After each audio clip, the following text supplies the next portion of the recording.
This is the Book of Enoch, and I'm reading from the translation by R.H. Charles, who, as I looked into this a little bit, this is the guy who I think has the best translation.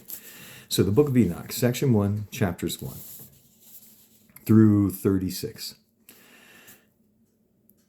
Now, last thing I'm going to say is I am going to mess up names here, so bear with me. I'm not a scholar. I'm not anything other than just a man who I believe it was given to me by the Holy Spirit to read the entire New Testament, which I've done. You can find that on my channel. And then I was inspired, I believe, in the same way to read the Book of Enoch to you. I think it's relevant with regard to the time and place that we live, in the world that we live in, and the things that are taking place on this earth, because the Book of Enoch, it's going to talk about what's going to happen in the last days, and it's directly relating it to what transpired initially that has led up to, I believe, where we are now. So, rambled enough, here we go. The words of the blessing of Enoch, wherewith he blessed the elect and righteous, who will be living in the day of tribulation, when all the wicked and godless are to be removed. Excuse me. And he took up his parable and said, Enoch, excuse me, I apologize. He took up his parable and said, Enoch, a righteous man, whose eyes were opened by God, saw the vision of the Holy One in the heavens, which the angel showed me, and from them I heard everything, and from them I understood as I saw, but not for this generation, but for a remote one which is to come. Concerning the elect I said, and took up my parable concerning them, the Holy Great One will come forth from his dwelling, the God of the world, and the eternal God will tread upon the earth, even on Mount Sinai, and appear from his camp, and appear in the strength of his might from the heaven of heavens, and all shall be smitten with fear, and the watchers shall quake, and great fear and trembling shall seize them unto the ends of the earth. Now, once again, the watchers are those angels who God set over mankind to guide them and to, look into who and what the watchers were. But they're the ones who transgressed. I believe they were called the seraphim. When you look into that, the seraphim, I believe, translates into fiery serpent. And it's interesting how there are a lot of people who want, now I'm getting off topic here, but who want to talk about the reptilians and seeing these royal bloodlines and watching them transform into like these lizard type things. And if you take that into account and take into account that the watchers were called the seraphim, the fiery serpents, who created a bloodline of beings on this planet that were half angel and half human, and if those half angels were fiery serpents by description, it would make sense, especially considering how the bloodlines want to trace their lineage back to a specific, what they call deity or little g God, who I believe to have been the fallen angels from which that particular bloodline, the progeny. In other words, there were multiple angels who fell. They took multiple wives, and each one of them had a bloodline of Nephilim beings. And a lot of the different kingdoms on this earth all trace their lineage back to specific little g gods, who I believe to have been each one of those individual fallen angels. And although they come together to try to manipulate and rule this earth, they still war amongst each other or have conflict between each other, because the kingdom of darkness is divided. It's not a stable thing. That's why if we could all just come together in Christ and understand who and what the nature of this reality is and who's controlling it at this time, controlling it, this would be a different place. But that's where I'm going to get back into the Book of Enoch to help you understand what I'm talking about here. So it says, and the eternal God will tread upon the earth, even on Mount Sinai, and appear from his camp, and appear in the strength of his might from the heaven of heavens. And all shall be smitten with fear, and the watchers shall quake, and great fear and trembling shall seize them unto the ends of the earth. And the high mountains shall be shaken, and the high hills shall be made low, and shall melt like wax before the flame.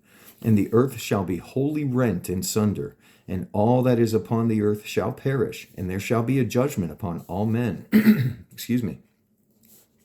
But with the righteous he will make peace, and will protect the elect, and mercy shall be upon them, and they shall all belong to God, and they shall be prospered, and they shall all be blessed, and the light of God shall shine upon them.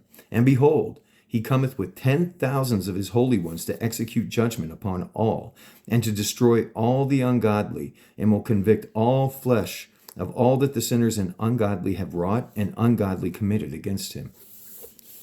Observe ye everything that takes place in the heaven, how they do not change their orbits, and the luminaries which are in the heaven, how they all rise and set in order, each in its season, and transgress not against their appointed order.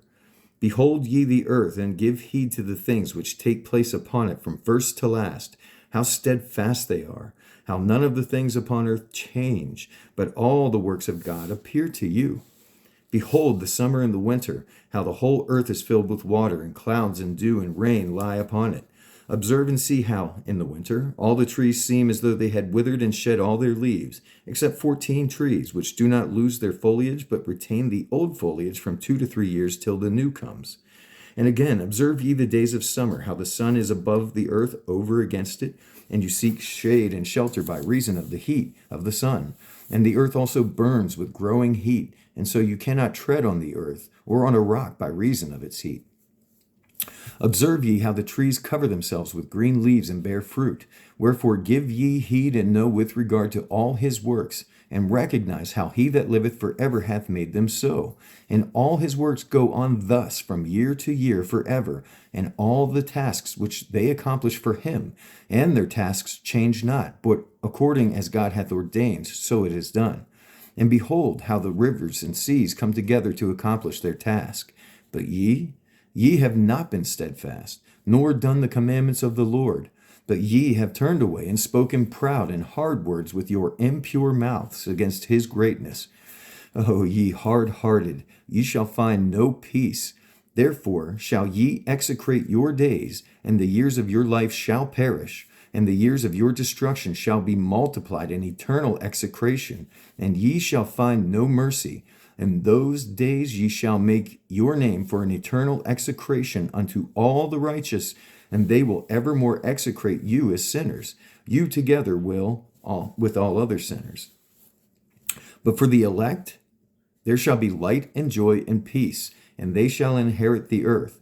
But upon you, ye ungodly, there will be execration, and then there shall be bestowed upon the elect wisdom, and they shall all live and never sin again, either through ungodliness or through pride.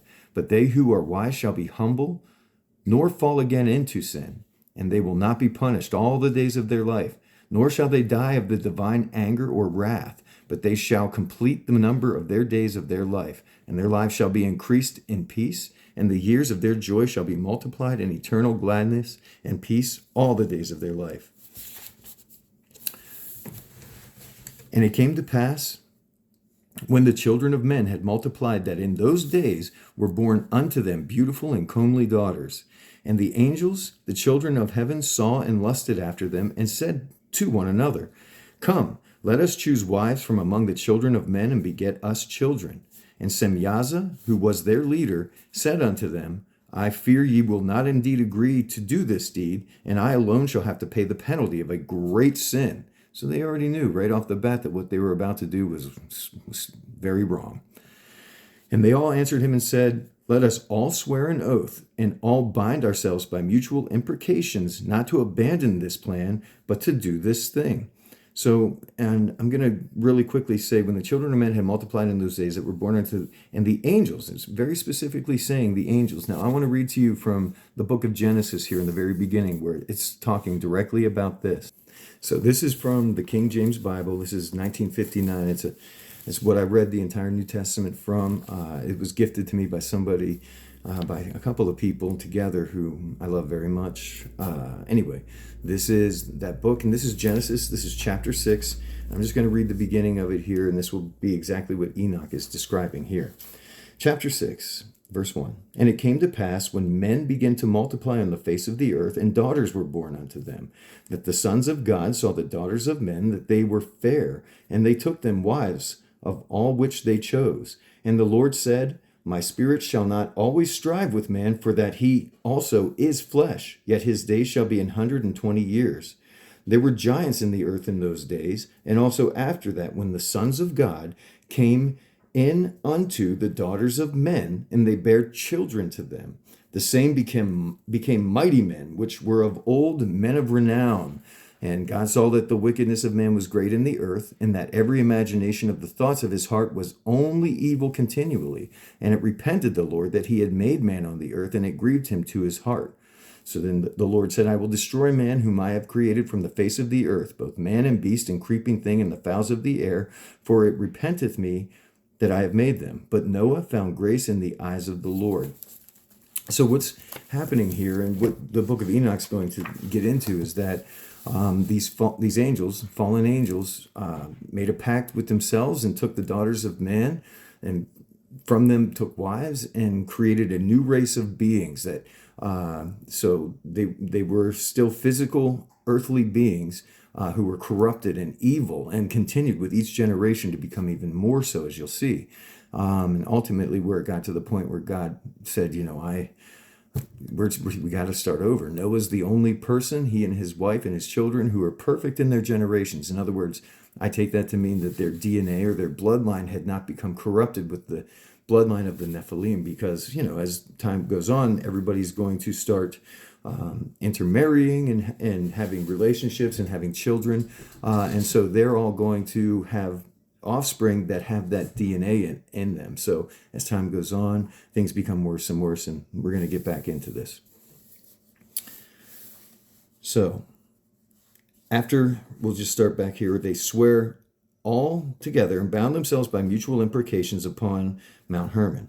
And they were in all 200 who descended in the days of Jared on the summit of Mount Hermon. And they called it Mount Hermon because they had sworn and bound themselves by mutual imprecations upon it. Now here I'm going to get these names wrong, I am sure. But these are the names of the leaders of the fallen, or the seraphim, or the angels who fell, the watchers. And these are the names of their leaders. Semyaza, their leader. Urak-Iberamiel, Kokabiel, Tamiel, Ramuel, Danel, Zakilo, Sarakujal, Asael, Armaros, Batral, Anani, Zakibi, Samsavil, Sartariel, Turel, Jomjael, Arazael. So again, I apologize. That was my best interpretation of, but we're going to continue on. And these are their chiefs of tens, and all the others were with them. And all the others together with them took unto themselves wives, and each chose for himself one, and they began to go in unto them and to defile themselves with them. And they taught them charms and enchantments and the cutting of roots, and made them acquainted with plants. And they became pregnant, and they bare great giants whose height was 3,000 ells, who consumed all the acquisitions of men. And when men could no longer sustain them, the giants turned against them and devoured mankind. And they began to sin against birds and beasts and reptiles and fish, and devour one another's flesh, and to drink the blood. Then the earth laid accusation against the lawless ones. And, when it talks about sinning against birds and beasts and all of those other things, there are those who think that, again, because these angels they're eternal beings and they were created before man, at least according to what I understand, they were present at the creation of this earth and understood the nature of this reality. Because they were present when it was made. And so, later on and through the Bible, when it talks about sorceries and sorcerers, these things were taught to mankind by these fallen angels, things like that. And it's interesting, the word sorcery or a sorcerer, in other words, it takes place in my mind that it seems that they understand the nature or the source of this creation, of this reality, and can tap into the source and manipulate it through whatever means they had knowledge of to take the source of all things and manipulate it and bend it to their will to do certain things. And it's very real. It's real. And it was taught to mankind by these beings and then passed on through their progeny, through their children and those bloodlines. And again, to this very day, there are people who are behind the scenes of this earth and calling shots with regard to the direction of our civilizations and governments and all of those things. You can look, there was a girl a couple of years back who identified how pretty much every single one of our presidents in the United States, except for one, are all directly related to one another and trace their lineage back to Queen Elizabeth, I believe, or King Charles. I believe it's Queen Elizabeth. But again, they all intermarried and interbred anyway, because I believe they're trying to keep their DNA within a specific sequence, understanding that everything is frequency and vibration, including your DNA. And if the spirits of the Nephilim, who had no place to go when their physical bodies died, as you're going to hear, because God said, because you were neither an angel or man, because you are neither of heaven or earth, but a mix of the two, you are cursed to roam the earth until the day of judgment. And those are the spirits and those demons that people say that they see, or that end up, taking over particular people. And I believe that it has a lot to do with either A, allowing access through our actions and giving legal right to those things, or B, through bloodline and direct descendancy, or directly being descended from those beings, which allows for a specific DNA to have been in their body to this day, which is at a certain frequency or resonance, which allows those things an easier ability to possess those physical bodies. Nonetheless, this is all hypothetical, and this is just all the way that my brain kind of takes the information and tries to piece it together. I'm not saying that it's fact, but the more that you meditate with regard to prayer to God and on these words and on these things, the more that you'll start to understand that our reality in this world is not at all what we were taught in school, and the things that we are made to believe. It's just physical, and everything is just what you can see, touch, hear, smell, and taste. There's so much more to this reality than that. And this book, really, I'm just going to stop talking and let you see for yourself. And Azazel taught men to make swords and knives and shields and breastplates, and made known to them the metals of the earth, and the art of working them, and bracelets and ornaments, and the use of antimony, and the beautifying of the eyelids, and all kinds of costly stones, and all coloring tinctures. And there arose much godlessness, and they committed fornication, and they were led astray, and became corrupt in all their ways. And Meserach taught all the enchanters and root cutters, Armoros, the resolving of enchantments, but Arachiel taught astrology, Kokabel the signs, and Tamael taught astrology, and Azradel the course of the moon. And as men perished, they cried, and their cry went up to heaven. And then Michael, Uriel, Raphael, and Gabriel looked down from heaven and saw much blood being shed upon the earth, and all lawlessness being wrought upon the earth. And they said one to another, the earth made without inhabitant cries the voice of their crying up to the gates of heaven. And now to you, the holy ones of heaven, the souls of men make their suit, saying, bring our case before the Most High. And they said to the Lord of the ages, Lord of lords, God of gods, King of kings, the throne of thy glory standeth unto all the generations of the ages, and thy name holy and glorious and blessed unto all the ages. Blessed and glorious art thou. Thou hast made all things, and power over all things hast thou, and all things are naked and open in thy sight. And thou seest all things, and nothing can hide itself from thee. Thou seest what Azazel hath done, who has taught all unrighteousness on earth, and revealed the eternal secrets which were preserved in heaven, which is what I was talking about, how being that they were present, they understood the nature of things, the source of all things, and taught enchantments and sorcery and all of that. But anyway, back into it. Thou seest what Azazel has done, who hath taught all unrighteousness on earth, and revealed the eternal secrets which were preserved in heaven, which men were striving to learn. And Semyaza, to whom thou hast given authority to bear rule over his associates.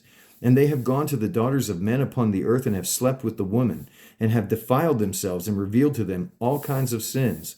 And the women have borne giants, and the whole earth has thereby been filled with blood and unrighteousness. And now, behold, the souls of all those who have died are crying and making their suit to the gates of heaven, and their lamentations have ascended and cannot cease because of the lawless needs which are wrought on the earth. And thou knowest all things before they come to pass, and thou seest these things, and thou dost suffer them, and thou dost not say to us what we are to do to them in regard to these. Then said the Most High, the Holy and Great One spake, and sent Arsajalujir to the son of Lamech, and said to him, Tell him in my name, hide thyself, and reveal to him the end that is approaching, that the whole earth will be destroyed, and a deluge is about to come upon the earth, and will destroy all that is on it. And I'll try that name again. Arsajalujir. Okay, well, I'm butchering it, so I'm going to move on.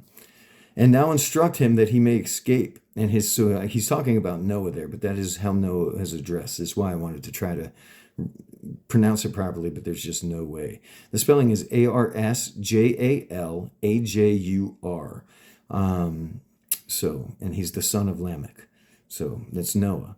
And the Lord said to Raphael, Bind Azazel hand and foot, and cast him into the darkness, and make an opening in the desert, which is in Dudael, and cast him therein, and place upon him rough and jagged rocks, and cover him with darkness, and let him abide there forever, and cover his face that he may not see light. And on the day of the great judgment he shall be cast into the fire, and heal the earth which the angels have corrupted, and proclaim the healing of the earth, that they may heal the plague, and that all the children of men may not perish through all the secret things that the watchers have disclosed and have taught their sons. And the whole earth has been corrupted through the works that were taught by Azazel. To him ascribe all sin. So he's saying very specific names here that we can point back to. So, Lucifer, I believe, until the day of judgment, until he is cast out of heaven with a third of his angels, as described in the book of Revelation, which I don't believe to have happened yet. He still stands at the throne of God, I believe, accusing us day and night. But there were those who fell before, and Azazel and these watchers are who they're talking about, and they're bound in chains and darkness until the end times. But when people speak of the devil and they speak of Satan, and I believe Satan just means the accuser or the adversary, if you look at the meaning of that word, I don't think initially that name was a name. It was a title that is basically describing all those who work against God and his plan, the enemy, the accuser, the false one. But there are those who are named as being the perpetrators of the initial corruption upon this earth after Adam and Eve fell through the garden and the serpent. There are angels who initially were sent down here to watch over us that ultimately sinned and took on physical form and left their first estate and created all of these problems, pretty much all of which we still deal with to this very day. So I'll go back. And the whole earth has been corrupted through the works that were taught by Azazel. To him ascribe all sin. That's interesting. And to Gabriel said the Lord, proceed against the bastards and the reprobates and against the children of fornication, and destroy the children of fornication and the children of the watchers from amongst men, and cause them to go forth. Send them one against the other, that they may destroy each other in battle. For length of days shall they not have. And no request that they, i.e. their fathers, the fallen ones, the watchers, and no request that their fathers make of thee shall be granted unto their fathers on their behalf. For they hope to live in eternal life, and that each one of them will live 500 years. And the Lord said unto Michael, Go, bind Semyaza and his associates who have united themselves with women, so as to have defiled themselves with them in all their uncleanness. And when their sons have slain one another, and they have seen the destruction of their beloved ones, bind them fast for 70 generations in the valleys of the earth, till the day of their judgment and of their consummation, till the judgment that is forever and ever is consummated. It doesn't look good for them. In those days they shall be led off to the abyss of fire and torment, and the prison in which they shall be confined forever. And whosoever shall be condemned and destroyed will from thenceforth be bound together with them to the end of all generations, and destroy all the spirits of the reprobate and the children of the watchers, because they have wronged mankind. Destroy all wrong from the face of the earth, and let every evil work come to an end, and let the plant of righteousness and truth appear, and it shall prove a blessing. The works of righteousness and truth shall be planted in truth and joy forevermore. And then shall all the righteous escape, and shall live till they beget thousands of children, and all the days of their youth and their old age will they complete in peace. And then shall the whole earth be tilled in righteousness, and shall be all planted with trees and full of blessing. And all desirable trees shall be planted on it, and they shall plant vines on it. And the vine which they plant thereon shall yield wine in abundance. And as for all the seed which is sown thereon, each measure of it shall bear 1,000, and each measure of olives shall yield 10 presses of oil. And cleanse thou the earth from all oppression, and from all unrighteousness, and from all sin, and from all godlessness, and all the uncleanness that is wrought upon the earth destroy from off the earth. And all the children of men shall become righteous, and all nations shall offer adoration, and shall praise me, and all shall worship me. And the earth shall be cleansed from all defilement, and from all sin, and from all punishment, and from all torment. And I will never again send them upon it from generation to generation and forever. And in those days I will open the store chambers of blessing which are in the heaven, so as to send them down upon the earth over the work and labor of the children of men. Peace and justice will be wedded throughout all the days of the world, and throughout all the generations of the world. Before these things Enoch was hidden, and no one of the children of men knew where he was hidden, and where he abode, and what had become of him. And his activities had to do with the holy ones and with the watchers in his days. And I, Enoch, was blessing the Lord of majesty and the King of the ages, and lo, the watchers called me, Enoch the scribe, and said to me, Enoch, thou scribe of righteousness, go declare to the watchers of the heaven who have left the high heaven, the holy eternal place, and have defiled themselves with women, and have done as the children of earth do, and have taken unto themselves wives. Ye have wrought great so tell them this, ye have wrought great destruction on the earth, and ye shall have no peace nor forgiveness of sin. And inasmuch as they delight themselves in their children, the murder of their beloved ones shall they see, and over the destruction of their children shall they lament, and shall make supplication unto eternity, but mercy and peace shall ye not attain. And, there's line of thought that,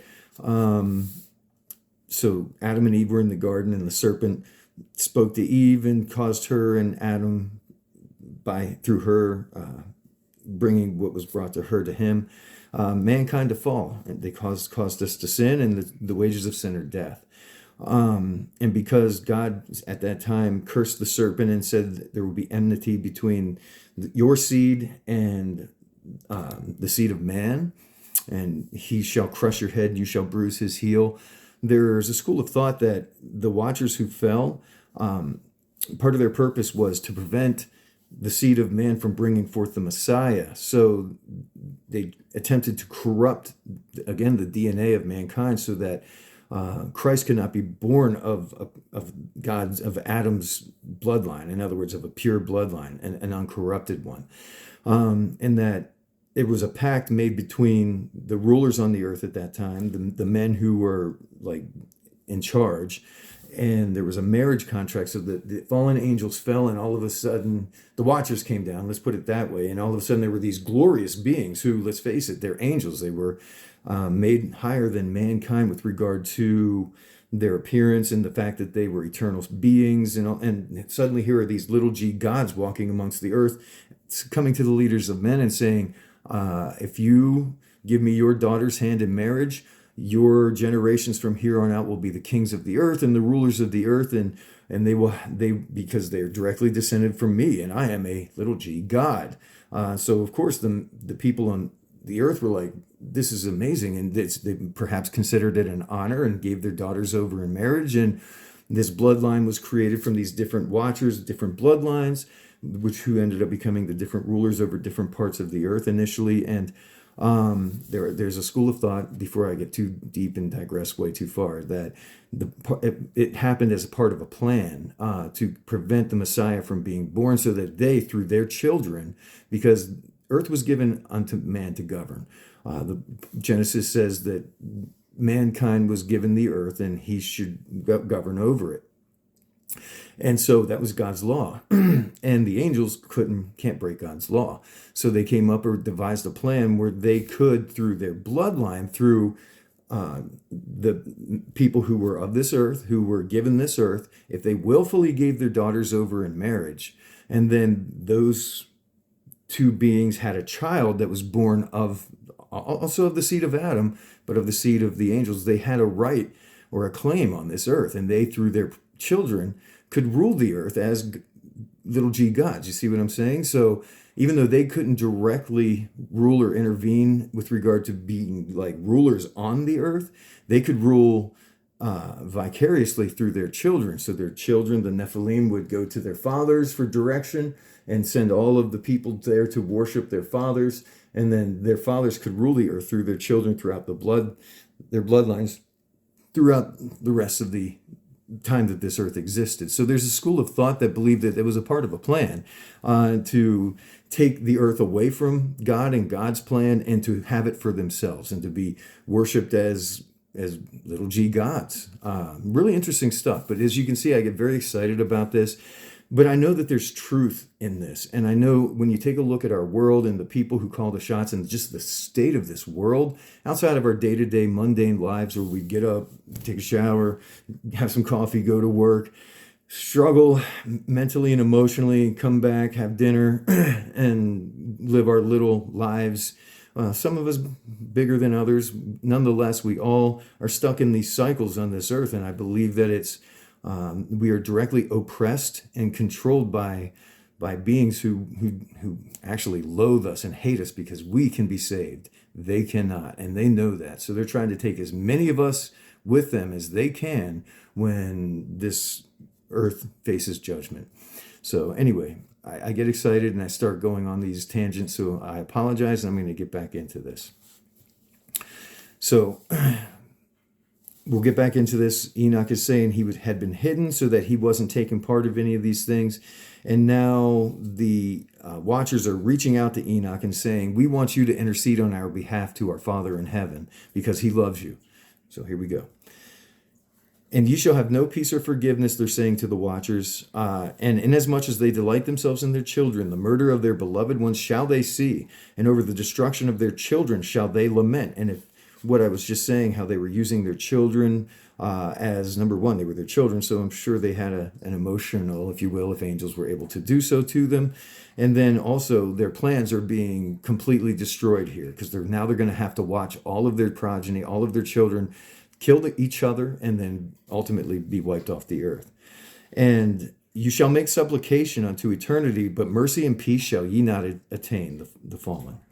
And Enoch went and said, Azazel, thou shalt have no peace. A severe sentence has gone forth against thee to put thee in bonds. And thou shalt not have toleration nor request granted to thee because of the unrighteousness which thou hast taught, and because of all the works of godlessness and unrighteousness and sin which thou hast shown to men. Then I, Enoch, went and spoke to them all together, and they were all afraid, and fear and trembling seized them, the watchers. And they besought me to draw up a petition for them, excuse me, that they might find forgiveness, and to read their petition in the presence of the Lord of heaven. For from thenceforward they could not speak with him, nor lift up their eyes to heaven for the shame of their sins which they had been condemned. So they had been shut off. They had left their first estate in heaven and chose to come down here in the earth and take on fleshly bodies. And then God prevented them and said, from that moment on, you cannot leave what you have chosen to do and rejoin the heavenly host here in heaven. You have made your choice. And not only that, but now you are condemned for it forever. So they're petitioning Enoch. They can't even talk to God anymore. They communication and all of that has been shut off.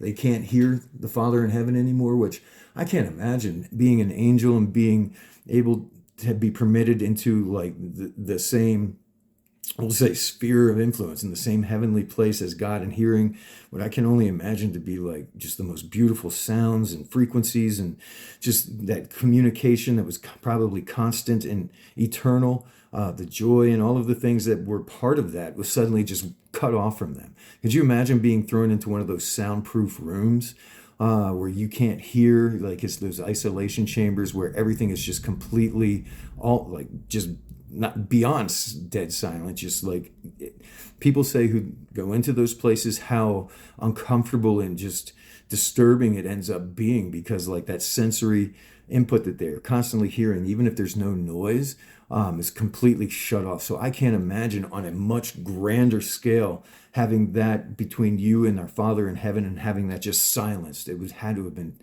horrible. But anyway, the point is they no longer had direct communication with God, so they had to seek Enoch to intercede for them. And so it says right here, for from thenceforward they could not speak with him, nor lift up their eyes to heaven for the shame of their sins which they had been condemned. Then Enoch, he says, then I wrote out their petition and the prayer in regard to their spirits and their deeds individually, and in regard to their requests that they should have forgiveness and length. And I went off and sat down at the, at the waters of Dan. I apologize. And I went off and sat down at the waters of Dan, in the land of Dan, to the south of the west of Hermon. I read their petition till I fell asleep.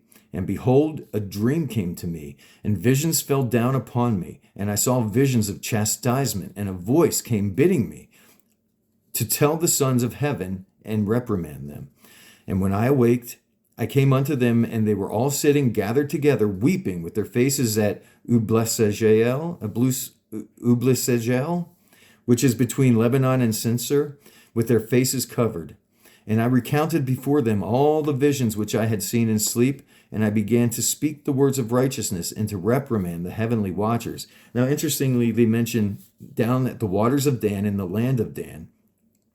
And there's mention in the Bible of the tribe of Dan and how they, just to keep this really quick, there are people who believe that the tribe of Dan were still, from whom many and all of today's current physical earthly rulers trace their lineage back to the seed of the serpent, so to speak. And it's funny because that's what they're saying, where the watchers had gathered together to lament and to petition Enoch. And from that place on this earth, as the tribe of Dan spreads out across the earth, and like the Tuatha De Danann, or however you want to pronounce that, which are like over in Europe and the UK, I believe, is where they call them the fairies and the elves.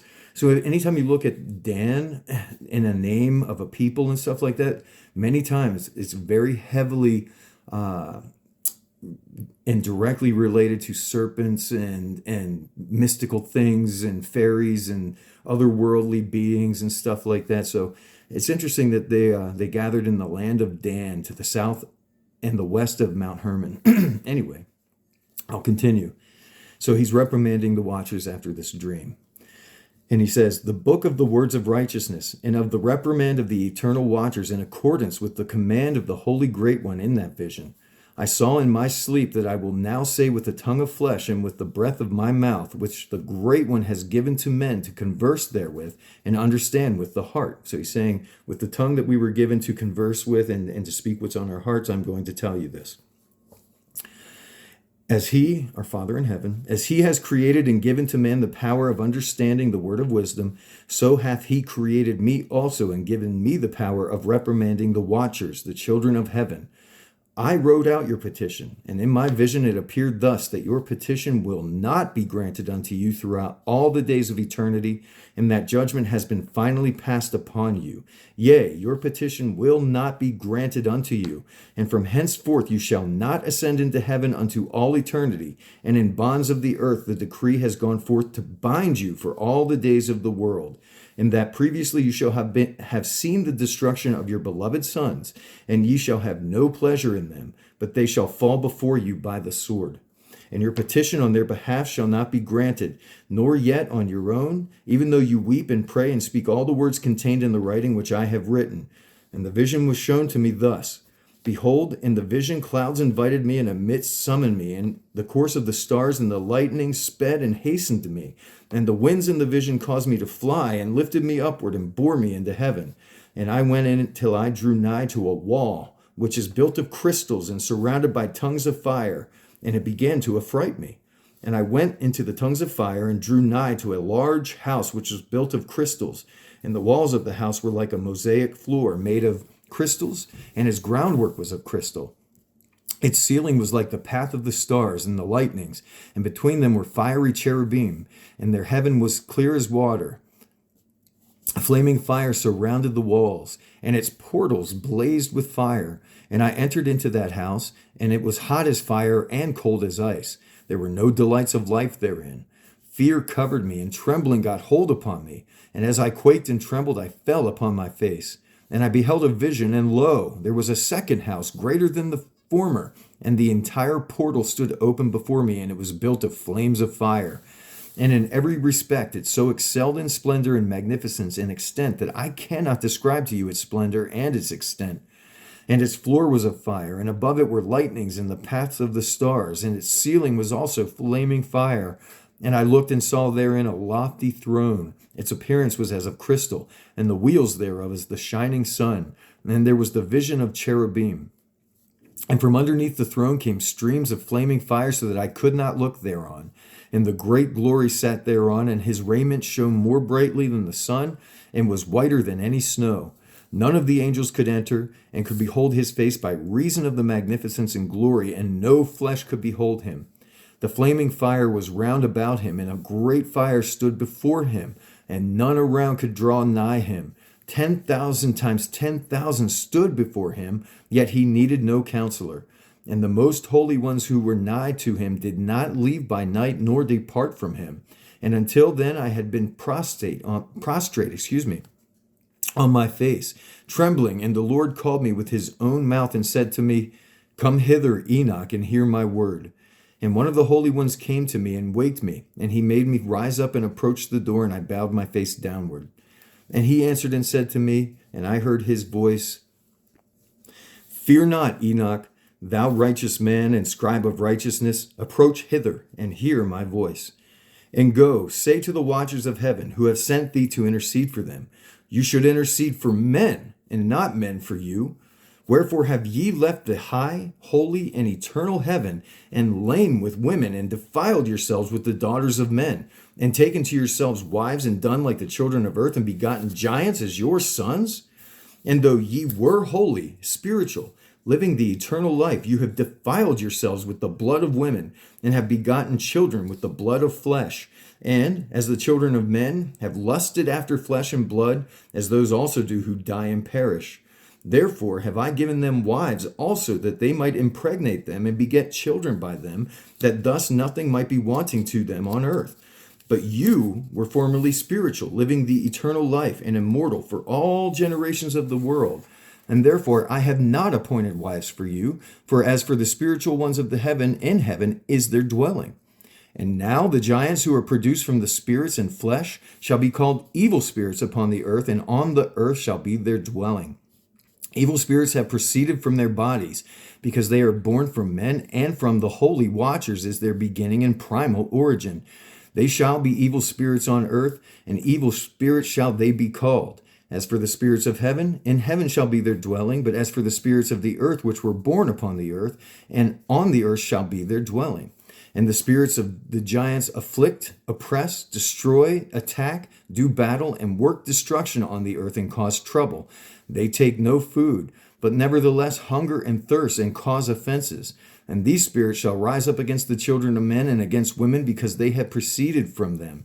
So he's saying here that, the spirits that inhabited those physical bodies were neither directly of heaven nor directly of earth, but an amalgam of the two, which was not intended by God and is not holy. And because of such a thing, because the pride and the lustful desire from which holy beings created this race of beings from, they're basically impregnating human women, that the nature and spirit of those heavenly watchers had become corrupted in the souls from which, in other words, let's put it this way, the souls that inhabited those beings that created were equally as twisted and corrupted, and then magnified and amplified even more so, to the point where they became these monstrous things.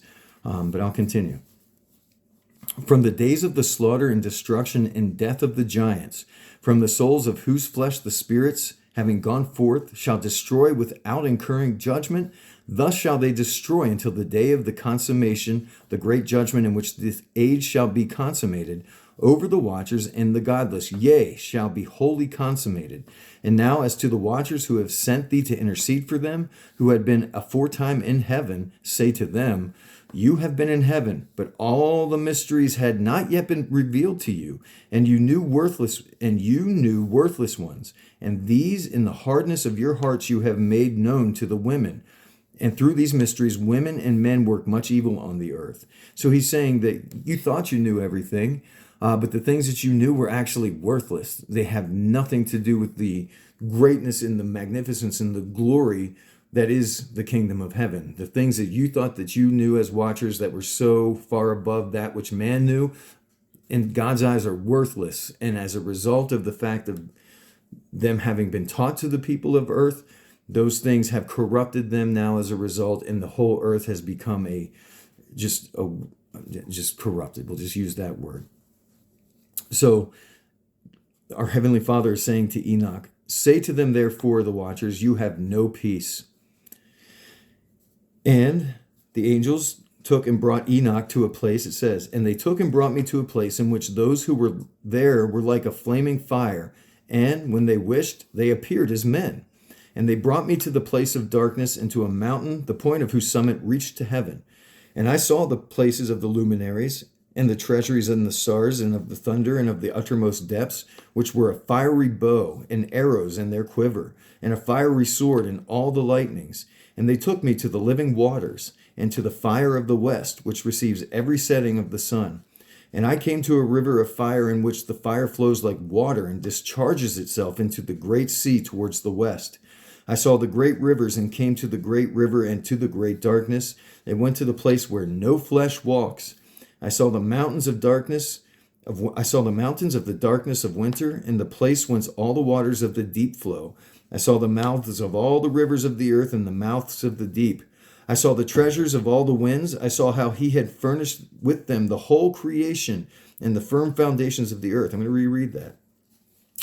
Enoch says, these angels who were also watchers, but those who had not fallen, he says that they took him and he's to all of these places where the creation, where God began creation, in other words, from which springs our earth and all of the workings of it. So he's being shown all of these things. He says, I saw the treasuries of all the winds. I saw how he had furnished with them the whole creation and the firm foundations of the earth. And I saw the cornerstone of the earth.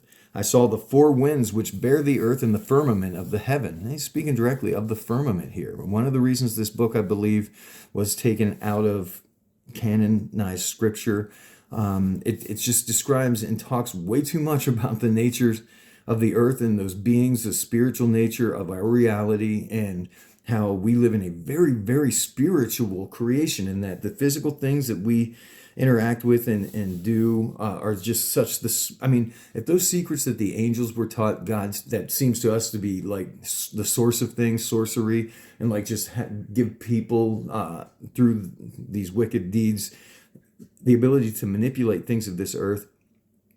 I mean, can you really imagine what it must have been like to, as a man, to be shown all of these things? I mean, it had to have just been just mind-blowingly amazing. But anyway, I digress. He says, I saw how the winds stretch out the vaults of heaven and have their station between heaven and earth. These are the pillars of the heaven. I saw the winds of heaven which turn and bring the circumference of the sun and all the stars to their setting. I saw the winds on the earth carrying the clouds. I saw the paths of the angels. I saw at the end of the earth the firmament of the heaven above. And it's interesting, the paths of the angels. And again, it's, like the stars of heaven, the heavenly host. And there's this thing, you can look this up. This is really interesting. It's called a star in a jar. And it's an experiment where they took water and they contained it in like in an enclosed area, so like inside of a jar, basically, for lack of a better term. And they sent a frequency into it, and that frequency caused it to kind of resonate to a point where it couldn't expand anymore, so it imploded and created like a toroid. And you can take a look at it, and it looks exactly like a tiny little star, the way it twinkles and vibrates within that, based on frequency being placed into that liquid medium, and the resonance causing it to do. It's amazing. Look up star in a jar, and then go and take a look at what stars actually excuse me, look like through the technology that we have now, where we can zoom in on a star and take a look at it. The two things look identical, and it's why they call it a star in a jar. And it's funny how people worship what we call stars nowadays, and it's interesting to me how those angels fell because they wanted to be worshipped, and their leaders, 200 of them, fell. And it seems like they were all cast into chains of darkness. I'm not sure. There could very well still be angels who have fallen or continued to fall, who walk this earth, who we now presently call stars. But anyway, I got to that from saying, he says he sees the winds of the earth. I saw the paths of the angels. And if those were fallen angels who walk the earth today, who we call stars, that seek worship and idolation, to be idolized by mankind, whether they're the descendants of those angels or those actual fallen angels themselves who are eternal and stuck here until the day of judgment, I don't know. I don't pretend to know. But what's interesting is this book allows me to kind of take a look at our current situation and just the nature of how it continues to get more and more just, I'll use the word evil. But through the generations, as things get watered down, that which was once considered evil or wrong or is now considered good and normal. And the normalization of that which was once very seriously known to be evil and to remove us from God, through each generation has become less and less problematic as a thing to do or to accept in our world. And we have all become corrupted as a result of that. Like the frog in the water, if you imagine us as a people, as a race of beings on this earth, as each generation ticks by and that heat gets turned up on that water, we are becoming to the point where that hot water just seems normal to us, up to the point where it's going to boil us alive on the day of judgment, when God judges us for those iniquities and sins that we live in on the day-to-day, that we don't perhaps even realize our sins, because the water, when we were born into it, so to speak, in the terms of this analogy, was already super hot. So the things that we are doing that are totally wrong seem normal to us. In other words, that water, which is at this point super hot, seems normally comfortable to us. But if we look back at how cool that water once was, or how things on this earth were more wholesome and less, I mean, look at the things we see on TV or on certain streaming channels.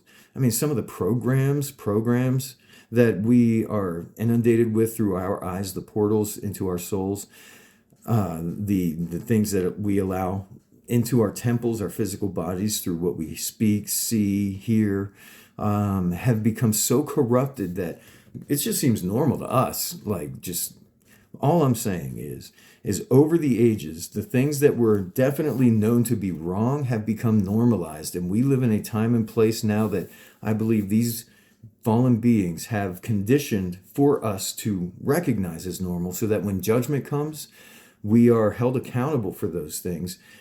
Because the Bible speaks very clearly how judgment won't come until every person, every name written in the book of life, has had the opportunity to choose for themselves what world they want to belong to: the world of the flesh or the world of the spirit, the kingdom of earth or the kingdom of heaven. And we have the opportunity to choose that for ourselves. And books like the book of Enoch help us to understand that we live in a world that is very spiritual, and that we need to be aware of the things that of this earth are corrupted and corruptible, including the flesh. And when we die, we need to have made a very clear distinction as to what kingdom we belong to. So I think it's important to understand this book and to read all of these things for yourself, and to develop a relationship with our Father in heaven through our Lord and Savior Jesus Christ, who came here on the earth to help us make that decision by making all of this known to us and keeping it for us until the end of time, so we have the opportunity to read it, to know it, to hear it, and to decide for ourselves. Because after he came here, he was persecuted, tortured, and then ultimately killed on the cross. and then 3 days later resurrected and ultimately ascended into heaven to be seated at the right hand of the Father, and he will be returning one day. So it's important to understand the nature of this earth and the nature of this reality and the two warring kingdoms. Even though there's no contention, the kingdom of heaven is ultimate. The king of heaven is the end all be all of all things and has already won. Christ obtained that victory for heaven and for us on that cross. He did. So anyway, it'll take me 3 days to read this book if I keep going. So I'm going to get back into this. Enoch says, I saw the winds on the earth carrying the clouds. I saw the paths of the angels. I saw at the end of the earth the firmament of the heaven above. And I proceeded and saw a place which burns day and night, where there are 7 mountains of magnificent stones, 3 towards the east and 3 towards the south. And as for those towards the east, one was of colored stone, and one of pearl, and one of jacinth, and those towards the south of red stone. But the middle one reached to heaven like the throne of God of alabaster. And the summit of the throne was of sapphire. And I saw a flaming fire. And beyond these mountains is a region, the end of the great earth. There the heavens were completed. And I saw a deep abyss with columns of heavenly fire. And among them I saw columns of fire fall, which were beyond measure, alike towards the height and towards the depth. And beyond that abyss I saw a place which had no firmament of the heaven above, and no firmly founded earth beneath it. There was no water upon it, and no birds, but it was a waste and a horrible place. And I saw there 7 stars like great burning mountains. And to me, when I inquired regarding them, the angel said, This place is the end of the heaven and the earth. This has become a prison for the stars and the host of heaven. So there he's directly speaking of a prison for the stars and the host of heaven. So back here when he says, and I saw the paths of the stars, when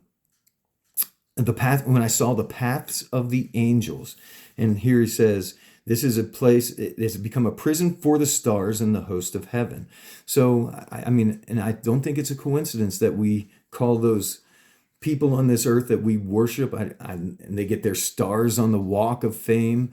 I don't think it's a coincidence, and I think there's something to look into there. It's very important. And also when he talks about like the heaven and the waters being separated and the firmament, and in the Bible it talks about how he separated the waters above from the waters below and created a firmament, and we live in between those two waters.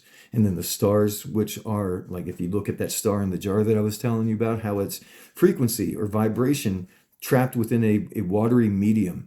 And everything in this reality, when you get down far enough, is frequency and vibration, everything. So it's, anyway, I'll continue. So he says, the angel said, This place is the end of heaven and earth. This has become a prison for the stars of the host of heaven.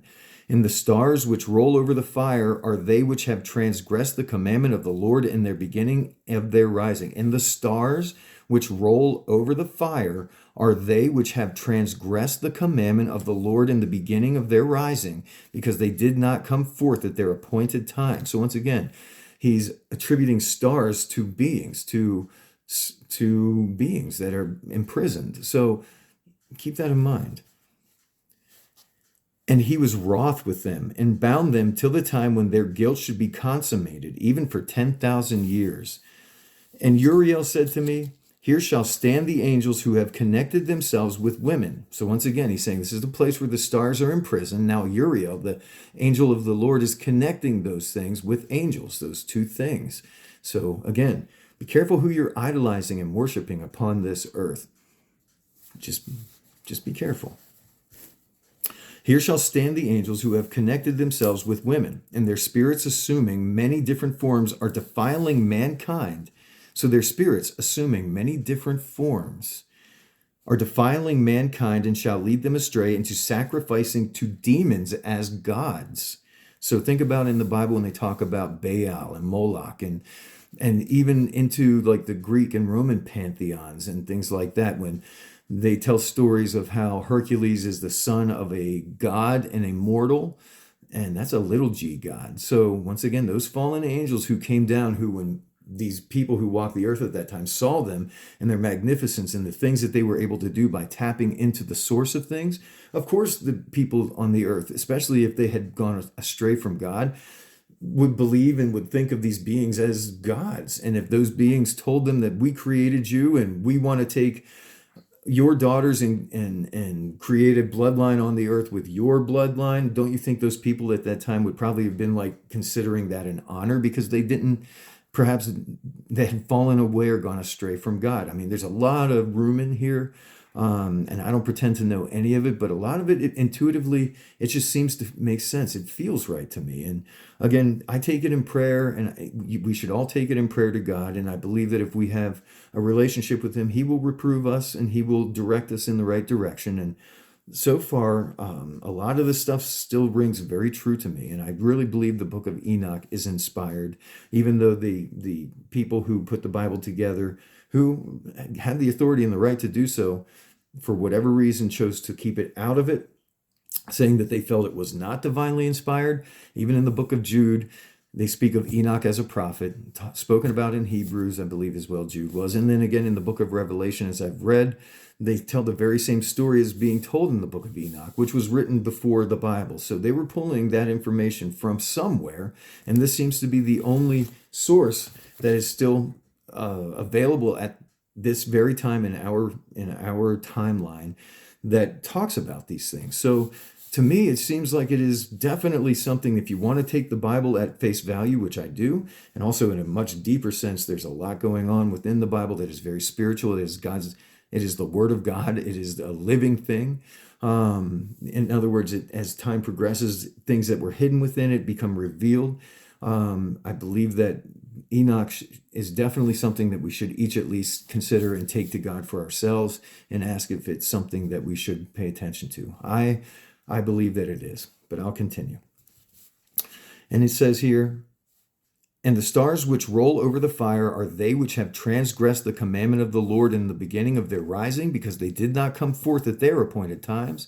And he was wroth with them and bound them till the time when their guilt should be consummated, even for 10,000 years. And again, he's saying here, they came not forth at their appointed times. In other words, they chose not to, which means they had free will, right?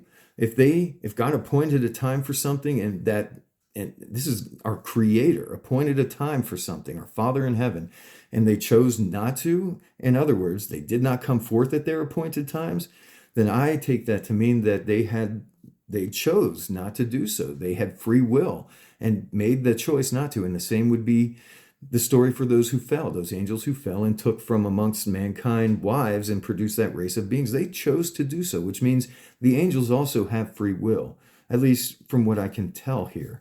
And as a result of their choice not to do so, it says, our Father in heaven, the Creator, He was wroth with them and bound them to the time when their guilt should be consummated, even for 10,000 years. So this book is very important. It gives a lot of insight to things that we struggle with today when we read the Bible.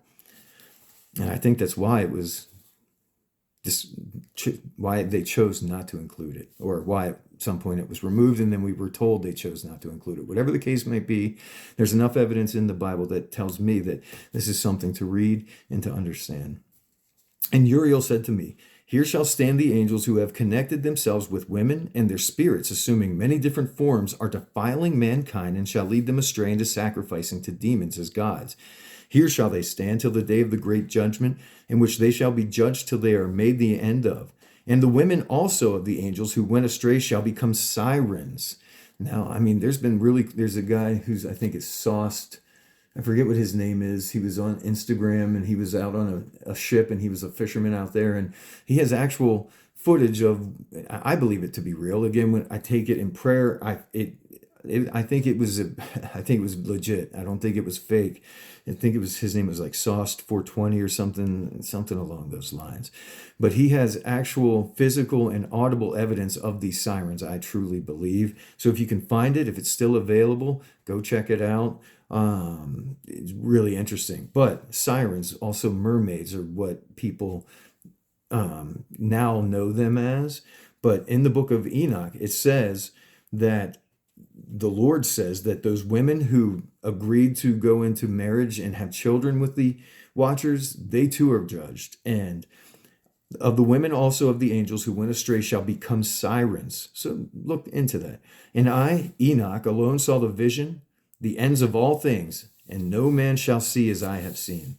And these are the names of the holy angels who watch. Uriel, now he's saying the holy angels here. Uriel, one of the holy angels who is over the world and over Tartarus. And Tartarus is the prison for the fallen angels, I believe. And some translate it as to hell, but it's where they are bound. Raphael, one of the holy angels who is over the spirits of men. Raguel, one of the holy angels who takes vengeance on the world of the luminaries, the world of the luminaries, which I believe are like the stars and the sun and the moon. Michael, one of the holy angels, to wit, he that is set over the best part of mankind and over chaos. Sarakiel, one of the holy angels who is set over the spirits who sin in the spirit. Gabriel, one of the holy angels who is over paradise and the serpents and the cherubim. And I proceed to where things were chaotic. He says, and I proceeded to where things were chaotic, and I saw there something horrible. I saw neither a heaven above nor a firmly founded earth, but a place chaotic and horrible. And there I saw 7 stars of the heaven bound together in it, like great mountains and burning with fire. Then I said, for what sin are they bound, and on what account have they been cast in hither?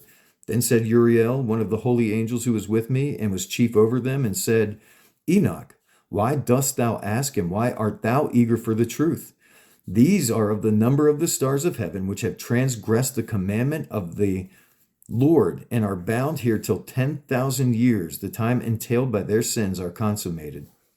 And from thence I went to another place, which was still more horrible than the former. And I saw a horrible thing, a great fire there which burnt and blazed, and the place was cleft as far as the abyss, being full of great descending columns of fire. Neither its extent or magnitude could I see, nor could I conjecture. Then I said, how fearful is the place, and how terrible to look upon. Then Uriel answered me, one of the holy angels who was with me, and said unto me, Enoch, why hast thou such fear and affright? And I answered, because of this fearful place, and because of the spectacle of the pain. And he said unto me, this place is the prison of the angels, and here they will be imprisoned forever. And thence I went to another place, and he showed me in the west another great and high mountain of hard rocks and 4 beautiful places. And there were deep and wide places, perfectly smooth as something which rolls, and deep and black to look at.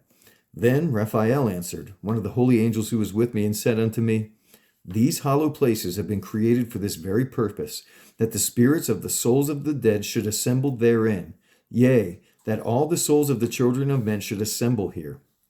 And these places have been made to receive them till the day of their judgment, until their appointed period, till the period appointed, till the great judgment comes upon them.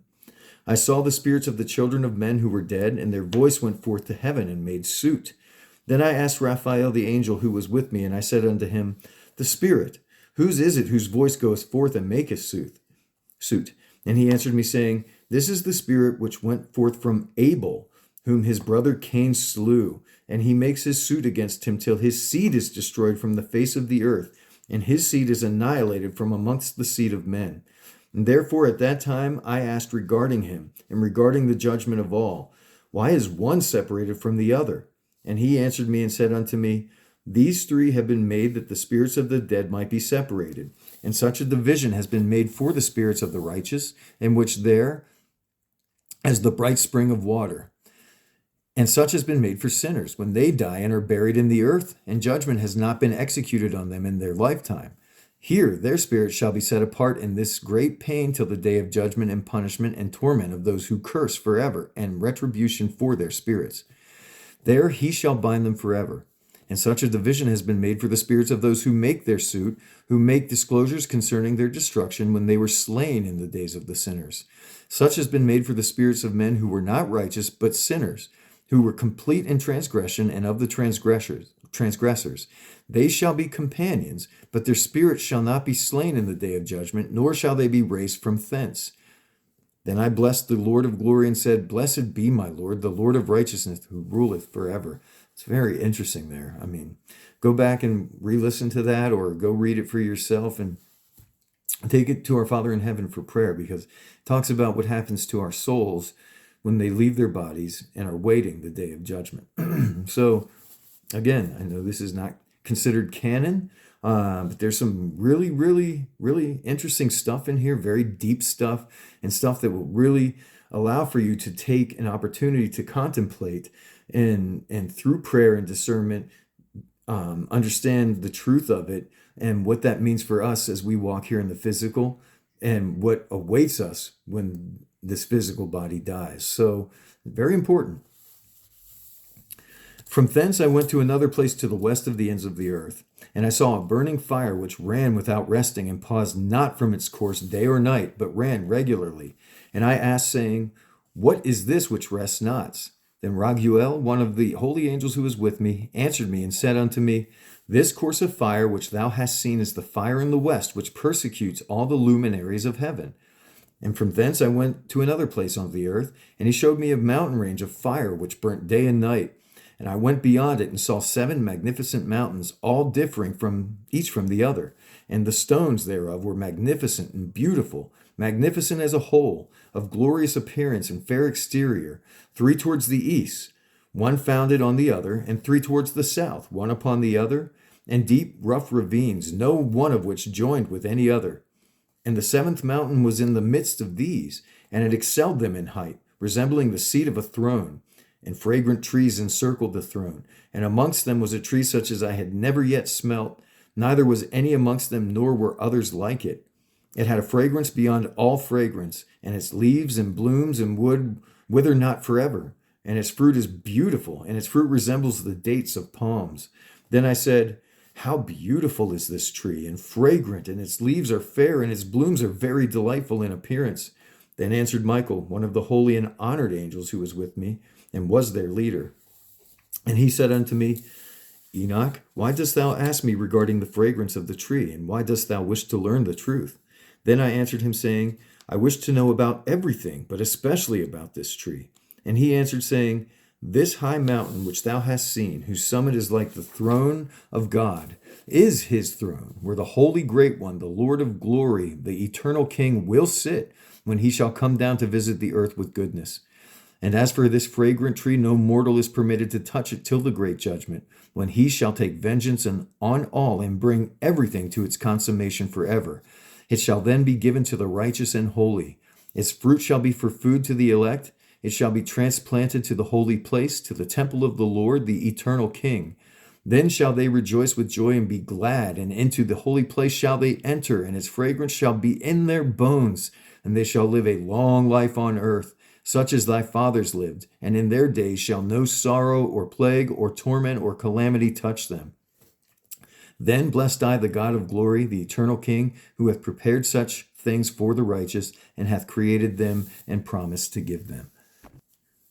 And I went from thence to the middle of the earth, and I saw a blessed place in which there were trees with branches abiding and blooming of a dismembered tree. And there I saw a holy mountain, and underneath the mountain to the east there was a stream, and it flowed towards the south. And I saw towards the east another mountain higher than this, and between them a deep and narrow ravine. In it also ran a stream underneath the mountain, and to the west thereof there was another mountain, lower than the former, and of small elevation, and a deep ravine, and dry between them. And another deep and dry ravine was at the extremities of the 3 mountains, and all the ravines were deep and narrow, being formed of hard rock, and trees were not planted on them. And I marveled at the rocks, and I marveled at the ravine, yea, I marveled very much. Then said I, For what object is this blessed land, which is entirely filled with trees, and this accursed valley between? Then Uriel, one of the holy angels who was with me, answered and said, This accursed valley is for those who are accursed forever. Here shall all the accursed be gathered together, who utter with their lips against the Lord unseemly words of his glory, speaking hard things. Here shall they be gathered together, and here shall their place be of judgment.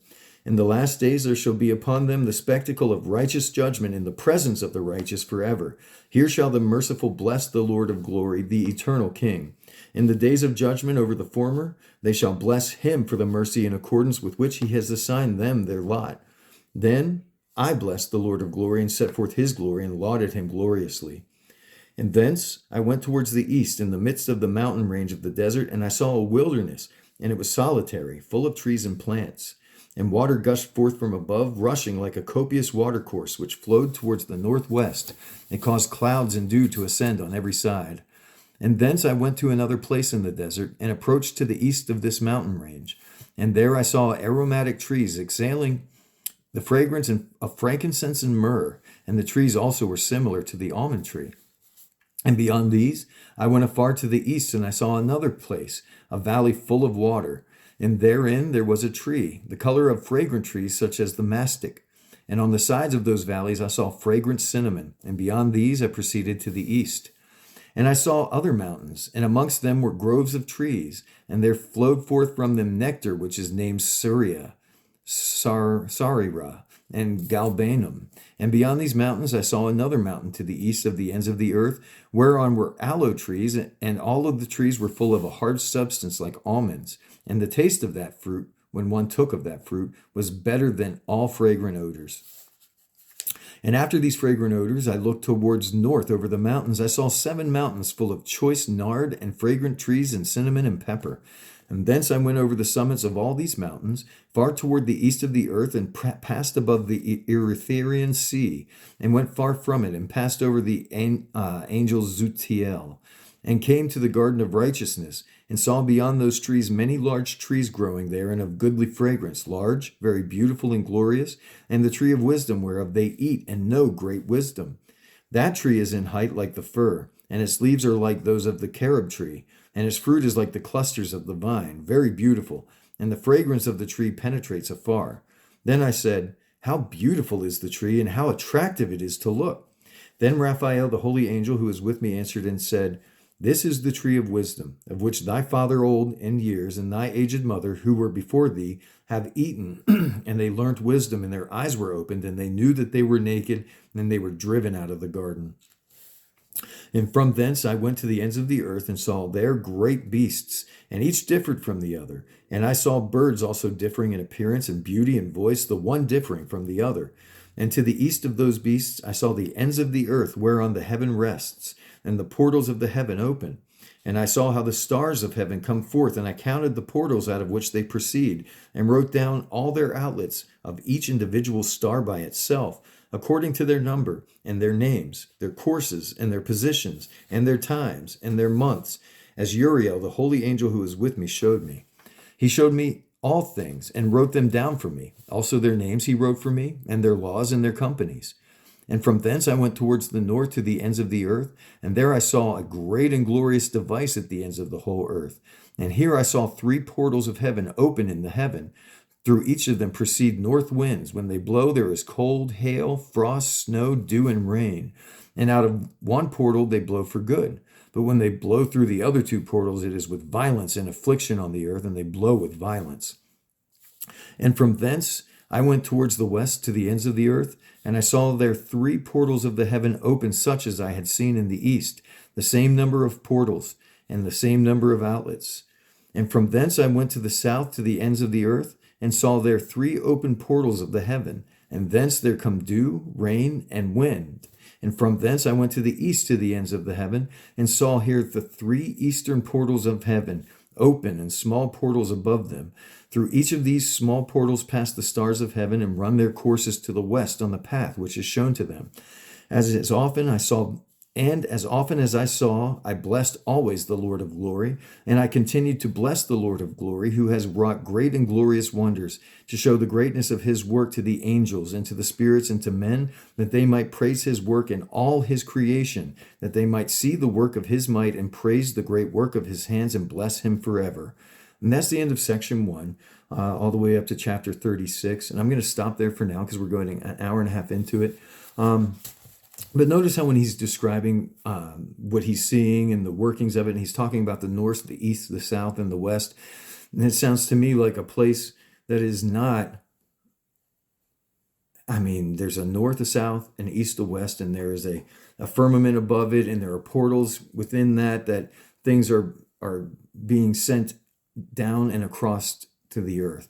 So, when you think about the description, what Enoch is saying that he is seeing when he is taken up in the spirit to see the handiwork and the magnificent craftsmanship and just the absolutely wonderful creation of our Heavenly Father, it doesn't seem like he's describing a globe that's spinning around through space thousands of miles per hour as it sits on the end of a galaxy that's also spinning. And anyway, the point I'm trying to make is it seems very clear, and I believe once again another reason why this was kind of tried to be hidden and talked down on and saying that it's not inspired. I believe it's because it describes the nature of God's reality, the nature of the spiritual, the very, very real and serious spiritual aspect of this creation within which we exist as physical beings, and why it's so important to not live in a purely carnal and physical way. I mean, we're in physical bodies for a reason, to experience this in a physical sense, but the spiritual aspect of it, which has been quashed down and given over to fiction and fantasy and sci-fi and all of those other things, and that's for a reason. It's because we're just supposed to consider it as such and just concern ourselves with what we can see, touch, taste, hear, and smell, what we can pick up with our hands. And it's kind of like, I mean, at this time in our reality, I'm sure we all know what video games are and how we sit in one place on our sofa or in our gaming chair or at our desk as physical beings playing this video game, but we are in two places at one time.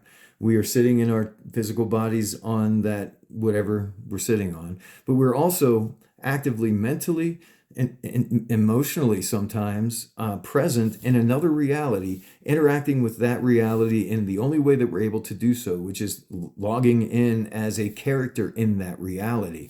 So in order to grab the coins or to slay the beasts that are in that game, you sitting on the sofa can't physically do that. You've got to engage in that reality in and through the vehicle that exists in that reality. So you're in two places at one time. You're sitting on the sofa and you're also in that game in the avatar that exists in that reality, doing the things in that reality in the only way that you're able to. So I believe that we as physical beings, it's the very same thing. We are spiritual beings sitting inside of these physical vessels. But when these physical vessels, just like in that game, when you're going out to slay the beast and the beast slays you instead, you continue to exist sitting on that sofa. In those types of things, you can get another chance. But I don't believe that in our physical reality, it translates exactly the same. It's just kind of a way to help you to understand that. And also in that sense, and by no means am I relating us to God or God to us or Jesus Christ in any means, other than the fact that it was God taking on a physical form like we also have. But people want to say, who was Jesus praying to? If God and Jesus are the same person, why would Jesus be praying to God? And you can use that same analogy. If God wanted to come down and exist in this reality, he'd have to take on a physical avatar, would he not? And so when in a physical sense he is praying to God the Father in heaven, who is a spirit, it's the same type of thing. Like when we interact in those games and that physical thing is us is yelling at or engaging with that non-physical being in that video game. It's the same type of analogy. God is in two places at one time. He is in heaven and he is also on earth in the avatar or physical body of Jesus Christ. Both the same person, both the same being, both the same power and entity. One just happens to be physical at that time.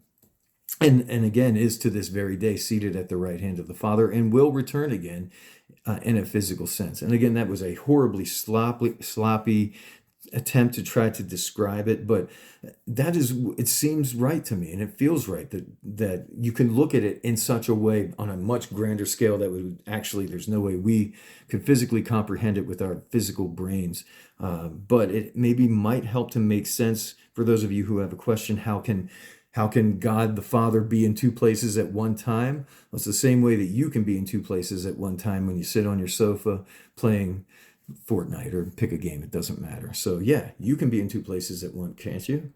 All right. So our Creator who created all of this, how can you think that he couldn't be in two places at one time as well? Anyway, take it to God in prayer. I'm not saying that I'm right. I'm not saying I know anything. I really don't, but I truly want to understand and I truly want to help other people understand. And if by me asking these questions or proposing these thoughts of my own, it might help you to work through something and come to a better conclusion than even I am in the process of, then that's fantastic. But my purpose here is only to help bring you an awareness of things, and to pique your curiosity, and to give you an interest into something perhaps that is outside of your physical day-to-day life, and to really take a moment to quiet yourself and to contemplate whether or not there is something more to it, which I know that if you really do take some time and really do think about things in a real genuine way, that you'll know that God will speak to you and tell you that you are so much more than this physical thing existing in this physical place, which is corrupt and full of sin and sickness and death and sadness and strife and murder and war. And this was not what it was intended for us. This is where we happen to be. There is a much better place intended for us. So take some time out of your day-to-day life, pursue God, and each step you take towards him, he'll take multiple steps towards you. So take it in prayer, contemplate the nature of your reality and the way that you are living your life, and I guess I'll just leave it at that. I'm going to continue with the book of Enoch on down the road. This is the end of part 1. I appreciate you listening to me ramble, and I appreciate you listening to me read this, and I hope you have a very good day.